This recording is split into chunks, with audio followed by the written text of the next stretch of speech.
I had no intention of doing anything other than having a convenient way of communicating, and it turned out not to be so convenient. So again, we've answered every question, and we will continue to do so. That was Hillary Clinton moments ago defending her use of a private email server as Secretary of State.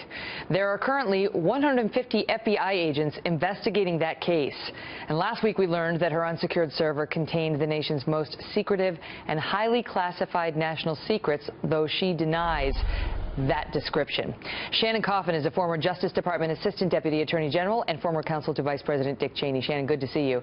Hi, so she says she's answered all the questions, and she was just looking for a way, you know, to improve her convenience. We've heard that before. That's going to be the party line. But now she says it wasn't that convenient. I mean, it was convenient. Just now it's turned out to be a pain in the neck. Well, there are rules in place that we know about that, you know, convenience doesn't come into play. When you're dealing with national security information, convenience is the least consideration that comes into play. And you know, taking something off of one server that's supposed to be secure and moving it to an unsecure email system in your basement may be convenient, but it might be illegal as well. You think it's very significant that she signed this agreement as to how she was going to handle classified material, apparently at the outset of her term as Secretary of State. Explain that in terms we can all understand. Sure. Just like every other federal employee, when she's given access to classified information, she's told up front that she has to store it properly, that she can't remove it from her classified settings, and she's told up front that her failure to abide by these rules can subject her to criminal prosecution. So she was on notice from the beginning, just like every other employee that deals with this. And those other employees, Megyn, are often prosecuted when they do very similar things. You know, she said over and over, I never sent or received anything that was marked classified. Right. And I get that that's a red herring because absolutely it doesn't have to have the stamp. What matters is what's in the document. Is it a defense to say, I actually didn't realize this stuff was classified. I didn't know. Well, no, it's not a defense for the Secretary of State, who is a classifying authority as designated by the President of the United States. It's absolutely not a defense.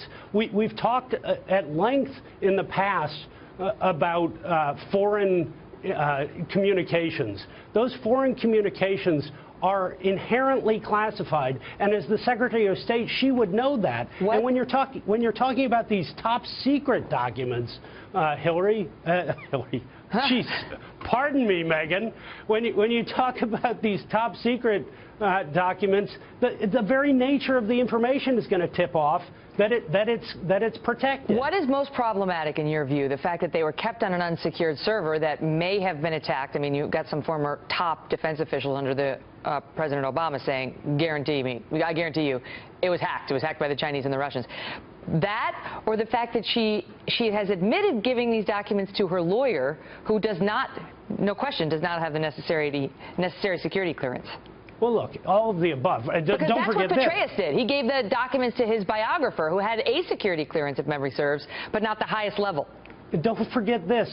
She gave the entire server to a company, a server company, that had no clearance either, right? So the entire server was put at risk. But look, as far as national security goes, just keeping these documents on this server subjected them to all sorts of hacking risks from China, from Russia, from all of these other countries.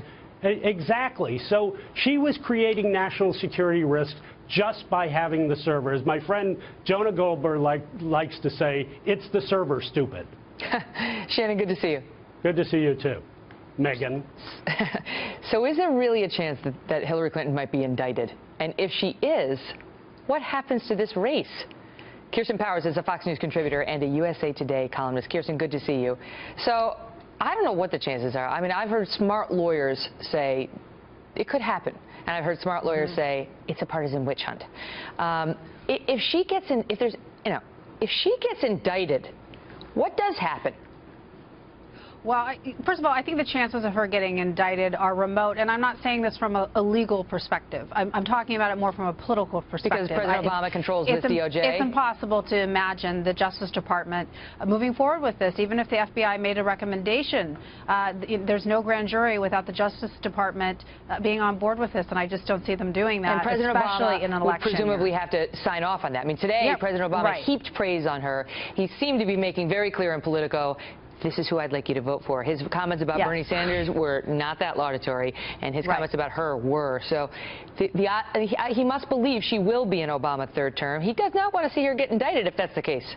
No, he doesn't want to see her get indicted, and obviously Democrats would be very upset if that happened. But setting that aside, let's just say she did get indicted, and what would happen? I presume that Joe Biden would jump in the race. Probably we would see Bloomberg jumping in the race.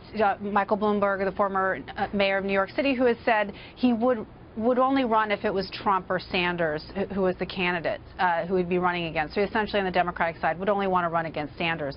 So if for some reason Hillary Clinton's not in the race, maybe Michael Bloomberg jumps in. How do you think this email issue is playing among Democrats? You know, Republicans, they want to know about it all the time. Is she going to jail? Is she going to the White House? Is she going to the big house? What about in the Democratic circles?